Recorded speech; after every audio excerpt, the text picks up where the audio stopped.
On the hunt for the businessman behind a billion-dollar scam. A global scamming network has robbed ordinary investors of more than $1 billion. BBC identified a shadowy network of businessmen who appear to be behind it. First, you hear a phone ringing. An elderly man answers.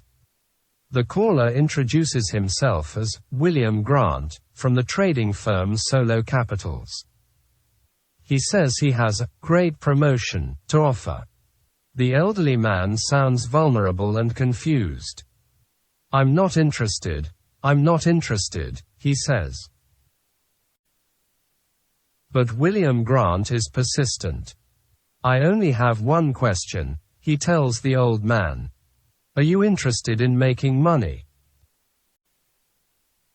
Jan Erik, a 75-year-old pensioner in Sweden, is about to get scammed, again.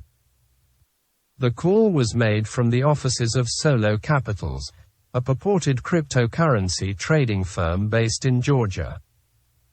The recording is hard to listen to, because not only does the elderly man, Jan Erik, sound muddled, he tells the caller he has already lost 1 million Swedish krona, about £80,000, in trading scams. But the caller already knows this. And he knows it makes the pensioner a good target for a follow-up, recovery scam.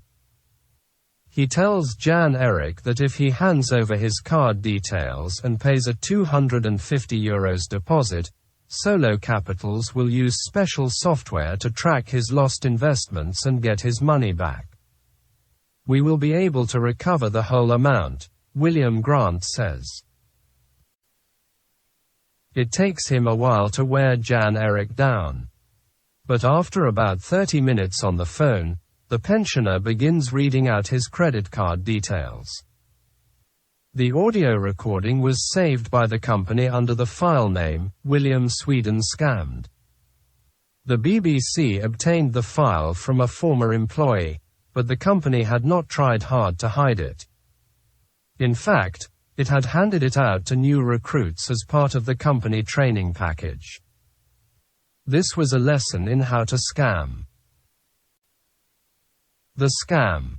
For more than a year, BBC has been investigating a global fraudulent trading network of hundreds of different investment brands that has scammed unwitting customers like Jan Erik out of more than $1 billion. Our investigation reveals for the first time the sheer scale of the fraud, as well as the identities of a shadowy network of individuals who appear to be behind it. The network is known to police as the Milton Group, a name originally used by the scammers themselves but abandoned in 2020. We identified 152 brands, including Solo Capitals, that appear to be part of the network. It operates by targeting investors and scamming them out of thousands, or in some cases hundreds of thousands, of pounds. One Milton Group investment brand even sponsored a top-flight Spanish football club, and advertised in major newspapers, lending it credibility with potential investors. In November, BBC accompanied German and Georgian police on call center raids in the Georgian capital Tbilisi. On the computer screens, we saw row after row of British phone numbers. We phoned several and spoke to British citizens who told us they had just invested money. On one desk, there was a handwritten note with a list of names and useful details for the scammers. Homeowner, no responsibilities, 50k in savings, from Poland, British citizen, 50k in stocks.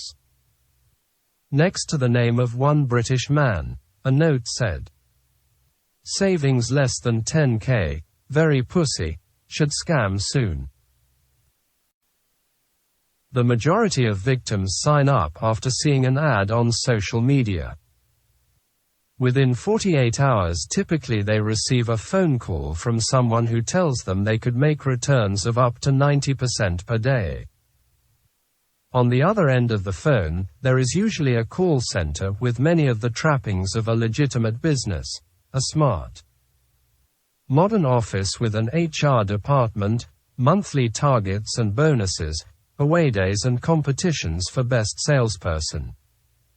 Some call centers play pumping music in the background. But there are also elements you won't find in a legitimate business.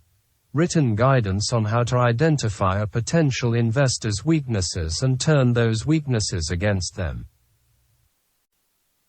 From their first phone call, victims can be directed into regulated companies or sometimes unregulated, offshore entities.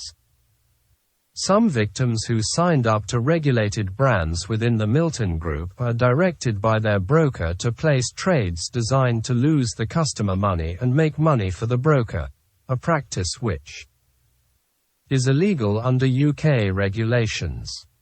Some victims are instructed to download software that allows the scammer to remotely control their PC and place trades for them, also illegal. And according to former employees of Milton Group brands, some customers think they are making real trades, but their money is simply being siphoned away. The victims think they have a real account with the company. But there isn't really any trading, it's just a simulation, said Alex, a former employee who worked in a Milton Group office in Kyiv, Ukraine. In order to better understand how the scam works, the BBC posed as an aspiring trader and contacted Coinevo, one of the Milton Group's trading platforms. We were connected to an advisor who gave the name Patrick, and told us we could make 70% or 80% or 90% as a return in one single day. He told us to send $500 worth of Bitcoin as a deposit to begin trading with. Patrick pressed our undercover trader to provide a copy of their passport. And after providing a fake copy, we were able to continue to operate the account for about 2 months before Coinevo appeared to detect the fake. At that point, Patrick wrote to us by email, swearing at us and cutting off contact. But the BBC's deposit money was already in the system. We were able to track it as it was divided up into small fractions and moved through many different Bitcoin wallets, all seemingly associated with the Milton Group. Experts told the BBC that genuine financial institutions do not funnel money in this way. Louise Abbott, a lawyer who specializes in cryptocurrency and fraud, examined the flow of the money and said it suggested large-scale organized crime. The reason the money was spread over various different Bitcoin wallets, Abbott said, was to make it as complicated as possible and as difficult as possible for either you, or the victim, or us as lawyers to find. The perfect target. The victims of these telephone trading scams often have their financial and social circumstances used against them. People who reveal large savings pots are pushed to make large investments. People who are lonely are befriended by the scammers. As a recent retiree, Jane, whose name we have changed for this story, was a perfect target. She had just taken voluntary redundancy and had a lump sum of nearly £20,000 that she thought, invested wisely, could supplement her pension in the years to come. In June 2020, during the first lockdown, she saw an ad online for a company called EverFX. At that time, EverFX was one of the main sponsors of the top-flight Spanish football team Sevilla FC. The club's stars had advertised the trading platform on social media and, Jane checked, it was regulated by the UK's Financial Conduct Authority. Jane sent EverFX a message through their website and was called back and connected to someone she was told was a senior trader. He told her he was calling from Odessa, in Ukraine, and his name was David Hunt. His accent sounded Eastern European, Jane said, but she couldn't place it. She liked him instantly. He really knew his stuff. He knew how all the markets worked, she said. I really got into it. Soon they were speaking nearly every morning, and Jane was revealing specific things she needed money for: expensive repairs to her roof, a buffer for her pension. Hunt used him against her, she said, telling her certain trades would get her that roof and help her future. Over the next few months, Jane invested about £15,000. But her trades weren't doing well. Hunt advised her to withdraw her money and invest with a different trading platform, BProFX, where she could get better returns. By that point, Jane fully trusted David Hunt. I felt like I knew him well and I thought he had my interests at heart, she said, welling up. So I agreed to move with him. What she didn't know was that BProFX was an unregulated, offshore entity based in Dominica. In reality, EverFX's UK regulatory status did not stop it from scamming British citizens, but the move over to BProFX would strip Jane of even the scant protections she might be afforded under UK law. The BBC found several victims who were moved to unregulated companies in this way. In September 2020, Jane agreed to put £20,000 into BProFX, and Hunt coached her through various trades over the next few months. But somehow she kept losing money. Other victims told the BBC they were scammed this way. Londoner Barry Burnett said he started investing after seeing an ad for EverFX, but after a few early wins, he suddenly lost more than £10,000 in 24 hours. The advisor pressured him to put in another £25,000 to trade himself out of his black hole. I must have got at least half a dozen calls in the space of about 2 hours, Barry said. People begging me to put more money in. Jane faced similar pressures from David Hunt. He kept telling me that the more I put in the more I can recover, she said. Instead, both finally decided to call it quits. Barry had lost £12,000, Jane £27,000. I'm horrified, numb, Barry said. Both made dozens of phone calls, chasing their losses, but with no results. David Hunt stopped answering Jane's calls. She knew she had lost everything. The day I realized was my birthday, she said. It was the pandemic, and my family had organized a little outdoor get-together and brought me a cake, and I was trying to be happy, but I just felt so humiliated. I felt like I didn't want to be on the planet anymore. It would be months before she could muster the courage to tell anyone what she'd done. Putting the pieces together.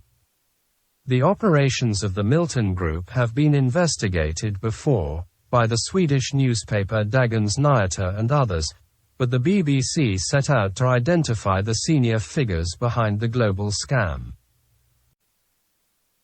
We began by combing through publicly available corporate documents to map the connections between companies in the Milton Group. 5 names appeared again and again. Listed as directors of the Milton trading platforms or supporting tech companies: David Todua, Rati Chalidze, Guram Gogeshvili, Joseph Imgaladze, and Michael Benamini. We plugged the 5 names into the Panama Papers. A massive 2016 leak detailing offshore companies. And discovered that 4 of them, Chalidze, Gogeshvili, Imgaladze and Benamini were listed as directors or senior figures within a group of linked offshore companies or subsidiary companies that predated the Milton Group. Many of these non-Milton companies led back in some way to one figure. David Kezerashvili, a former Georgian government official who served for 2 years as the country's defense minister. Kezerashvili was dismissed as defense minister and later convicted in absentia for embezzling more than €5 million of government funds. By the time of his conviction, he was living in London and the UK turned down a request from Georgia for his extradition. There were no publicly available documents linking Kezerashvili to this pre-Milton network. But when we looked at the Panama Papers, his name came up again and again, identifying him as either the founder of the parent companies in the network or as one of their initial shareholders. Behind the scenes, Kezerashvili appeared to be at the center of that network. When it came to the Milton Group, there was similarly no publicly available documentation linking Kezerashvili to the scam companies, and there was no evidence that he had any direct financial interest in the Milton brands. But several former employees of Milton-linked companies told us confidentially that they had had direct dealings with Kezerashvili and knew him to be involved in the Milton Group. Kezerashvili has frequently promoted the scam trading platforms on his personal social media accounts. On the business networking site LinkedIn, he has used his account almost exclusively to promote jobs and share posts about Milton-linked companies. The BBC was able to find a number of other pieces of evidence linking the former defense minister to Milton brands.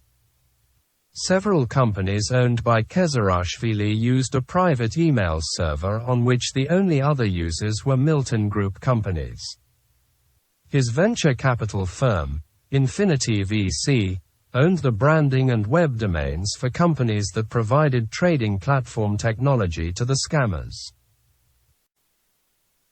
Kezerashvili also owns a Kyiv office building that was home to both the scam call center selling EverFX and the tech firms that provided the software, offices which were raided by police in November. He also owns a Tbilisi office block that contains some of the same tech firms.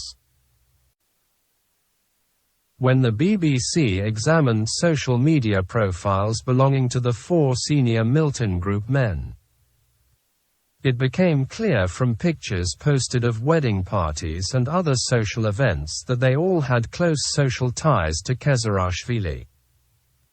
Kezerashvili is Facebook friends with at least 45 people linked to the Milton Group scams, and one of the 4 senior figures identified by the BBC is his cousin. The BBC tracked Kezerashvili to his £18 million London mansion and asked to speak to him, but we were told he wasn't available. He told the BBC via his lawyers that he strongly denied any involvement with the Milton Group, or that he gained financially from scams. He said that EverFX was to his knowledge a legitimate business and his lawyers argued other connections we have found to the people and IT behind it proved nothing. Mr. Chalidze and Mr. Gogeshvili also strongly denied our accusations, saying that EverFX was a legitimate, regulated platform. They denied knowledge of Milton or any connection between EverFX and the brands we identified, which they suggested had misused EverFX's source code and brand to confuse users. They said EverFX had never had a crypto wallet and had no control over how its third-party payment processes directed funds. Mr. Imgaladze also denied our accusations, telling us that he has never owned any call centers fraudulently mis-selling investments and has no knowledge of the Milton Group. Mr. Benomini did not respond to our questions. EverFX denied our allegations, saying that they were a legitimate and regulated platform where risks were fully explained. They said that they had investigated Barry Burnett's case and found that he was responsible for his losses. In Jane's case, they told us her losses were as a result of her moving to an unconnected company. They said that they had fully cooperated with the FCA and there were no outstanding UK regulatory complaints. Severe FC told the BBC only that once their contract with EverFX ended, they had no more contact with the company. Fraud accounted for more than £4 billion worth of crime in the UK last year, and online investment scams are thought to be worth hundreds of millions of pounds per year. But British police have faced criticism from victims over what they see as a lack of action against scammers on behalf of British nationals. Jane went down various routes, at home and abroad, in pursuit of her lost retirement funds, but got nowhere. The UK's City of London police took a report from her, but nothing came of it, she said. Her bank was not able to help either, apart from writing a few letters. And why should they, really? She said, with a sad shrug. So she did the only thing she could think of. She went to a dozen online review websites and wrote reviews of the trading brands that had scammed her. I just wanted to warn anyone else who might fall for it, she said. I put a lot of effort into that. I hope someone sees it.